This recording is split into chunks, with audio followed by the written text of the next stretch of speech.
Story Weendigoes and the Bone-Dwarf. In a lonely forest, there once lived a man and his wife, who had a son. The father went forth every day, according to the custom of the Indians, to hunt for food to supply his family. One day, while he was absent, his wife, on going out of the lodge, looked toward the lake that was near, and she saw a very large man walking on the water, and coming fast toward the lodge. He was already so near that she could not, if she had wished to, escape by flight. She thought to herself, "What shall I say to the monster?" As he advanced rapidly, she ran in, and taking the hand of her son, a boy of 3 or 4 years old, she led him out. Speaking very loud, "See, my son," she said, "your grandfather," and then added, in a tone of appeal and supplication, "He will have pity on us." The giant approached and said, with a loud "Ha! Ha! Yes, my son," and added, addressing the woman, "Have you anything to eat?" By good luck the lodge was well supplied with meats of various kinds. The woman thought to please him by handing him these, which were savory and carefully prepared. But he pushed them away in disgust, saying, "I smell fire," and, not waiting to be invited, he seized upon the carcass of a deer which lay by the door, and dispatched it almost without stopping to take breath. When the hunter came home he was surprised to see the monster, he was so very frightful. He had again brought a deer, which he had no sooner put down than the cannibal seized it, tore it in pieces, and devoured it as though he had been fasting for a week. The hunter looked on in fear and astonishment, and in a whisper he told his wife that he was afraid for their lives, as this monster was one whom Indians call Weendigoes. He did not even dare to speak to him, nor did the cannibal say a word, but as soon as he had finished his meal, he stretched himself down and fell asleep.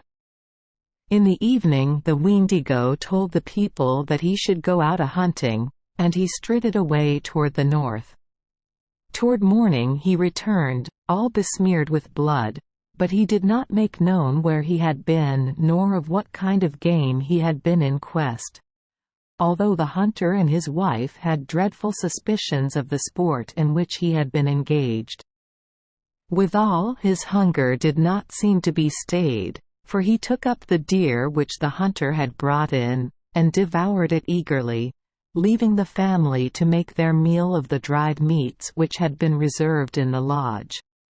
In this manner the Weendigo and the hunter's family lived for some time, and it surprised them that the monster never attempted their lives, although he never slept at night, but always went out and returned, by the break of day, stained with blood, and looking very wild and famished.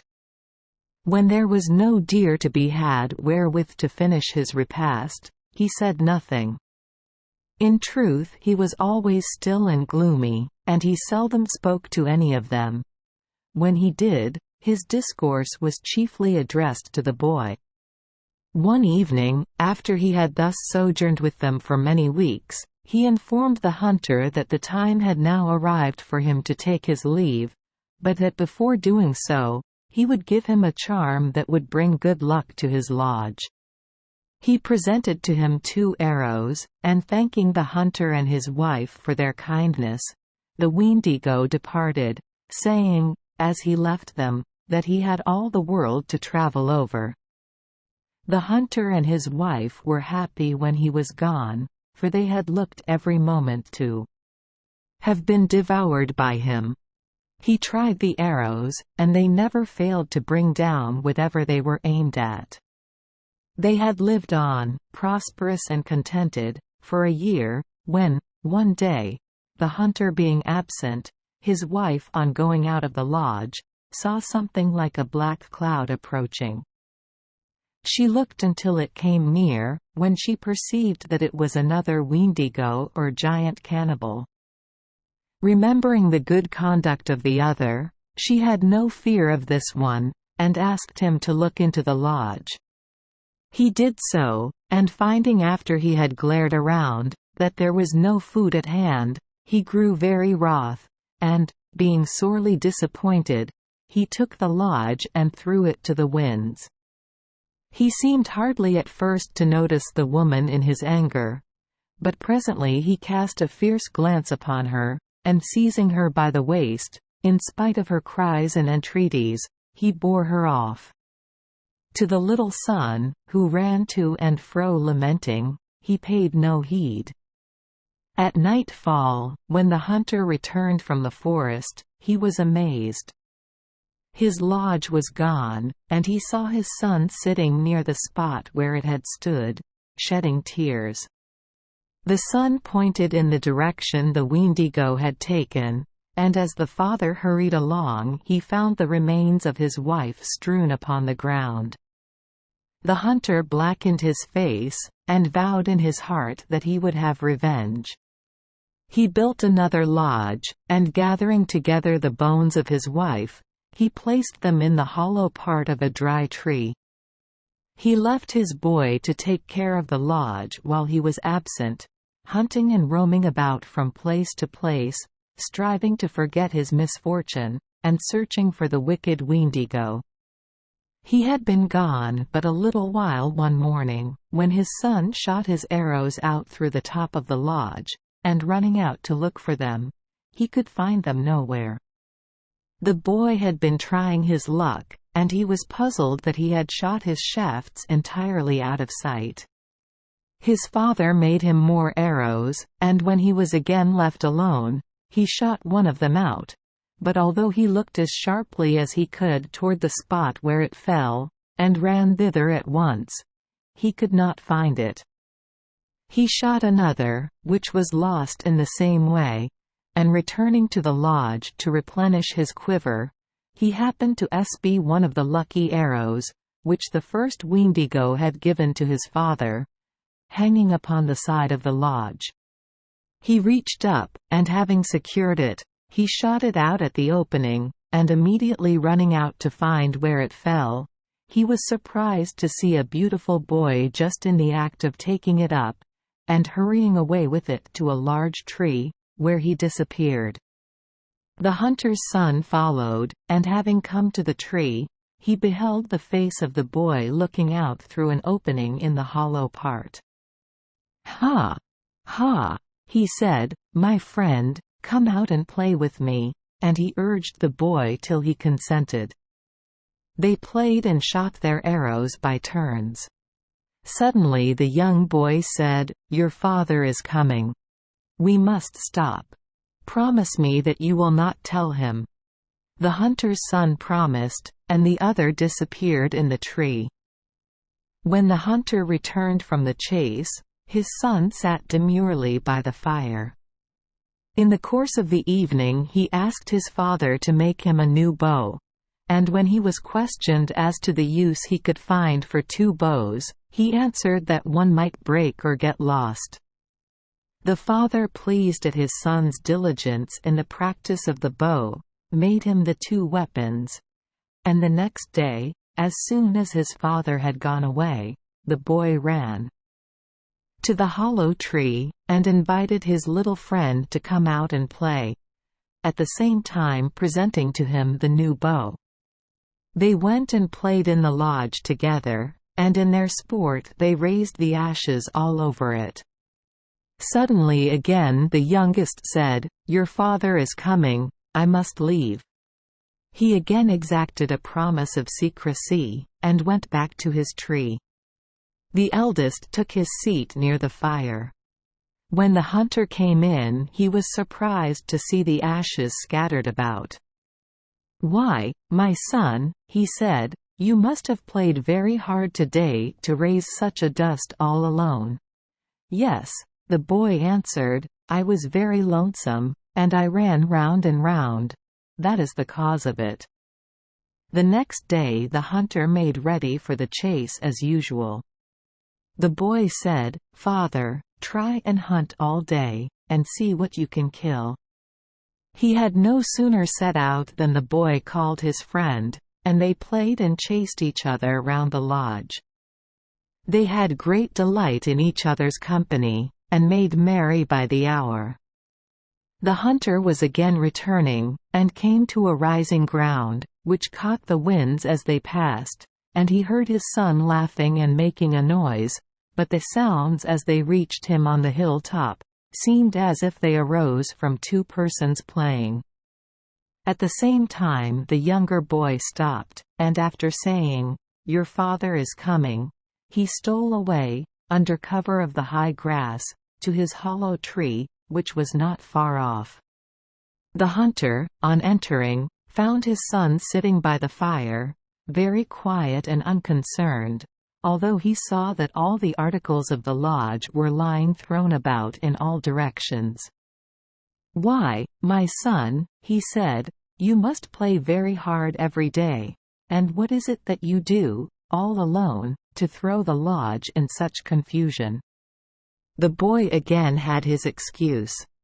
"Father," he answered, "I play in this manner. I chase and drag my blanket around the lodge, and that is the reason you see the ashes spread about."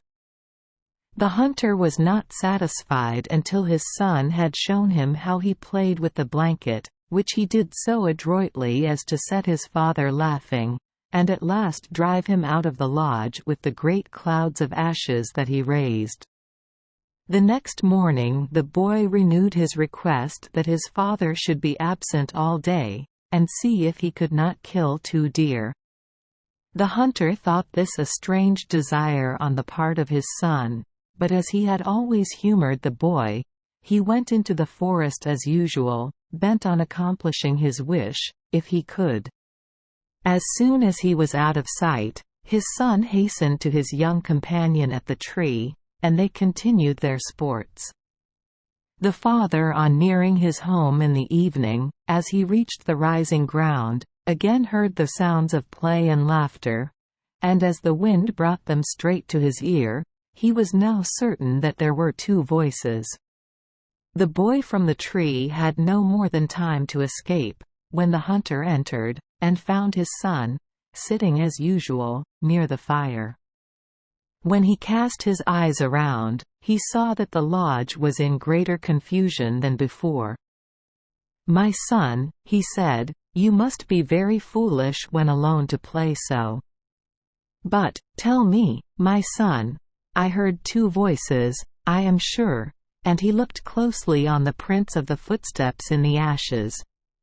"True," he continued, "here is the print of a foot which is smaller than my son's," and he was now satisfied that his suspicions were well founded, and that some very young person had been the companion of his son. The boy could not now refuse to tell his father what had happened. "Father," he said, "I found a boy in the hollow of that tree, near the lodge, where you placed my mother's bones." Strange thoughts came over the mind of the hunter. Did his wife live again in this beautiful child? Fearful of disturbing the dead, he did not dare to visit the place where he had deposited her remains. He, however, engaged his son to entice the boy to a dead tree, by the edge of a wood, where they could kill many flying squirrels by setting it on fire. He said that he would conceal himself nearby, and take the boy. The next day the hunter accordingly went into the woods, and his son, calling the boy from the tree, urged him to go with him to kill the squirrels. The boy objected that his father was near, but he was at length prevailed on to go, and after they had fired the tree, and while they were busy killing or taking the squirrels, the hunter suddenly made his appearance, and clasped the strange boy in his arms. He cried out, "Kago, Kago, don't. You will tear my clothes," for he was clad in a fine apparel, which shone as if it had been made of a beautiful transparent skin. The father reassured him by every means in his power. By constant kindness and gentle words the boy was reconciled to remain with them, but chiefly by the presence of his young friend, the hunter's son, to whom he was fondly attached. The children were never parted from each other, and when the hunter looked upon the strange boy, he seemed to see living in him the better spirit of his lost wife. He was thankful to the Great Spirit for this act of goodness, and in his heart he felt assured that in time the boy would show great virtue, and in some way avenge him on the wicked Weendigo who had destroyed the companion of his lodge. The hunter grew at ease in his spirit, and gave all of the time he could spare from the chase to the society of the two children. But, what affected him the most, both of his sons, although they were well formed and beautiful, grew no more in stature, but remained children still. Every day they resembled each other more and more, and they never ceased to sport and divert themselves in the innocent ways of childhood. One day the hunter had gone abroad with his bow and arrows, leaving, at the request of the strange boy, one of the two shafts which the friendly Weendigo had given to him, behind in the lodge. When he returned, what were his surprise and joy to see stretched dead by his lodge door, the black giant who had slain his wife. He had been stricken down by the magic shaft in the hands of the little stranger from the tree. And ever after the boy, or the Bone-Dwarf as he was called, was the guardian and good genius of the lodge, and no evil spirit, giant, or Weendigo, dared approach it to mar their peace. Thank you for joining us for today's fairy tale. We hope these stories bring joy and meaning to your day. If you love our channel, please hit the subscribe button so you won't miss any exciting tales. Wishing you a good night and sweet dreams. See you in the next story.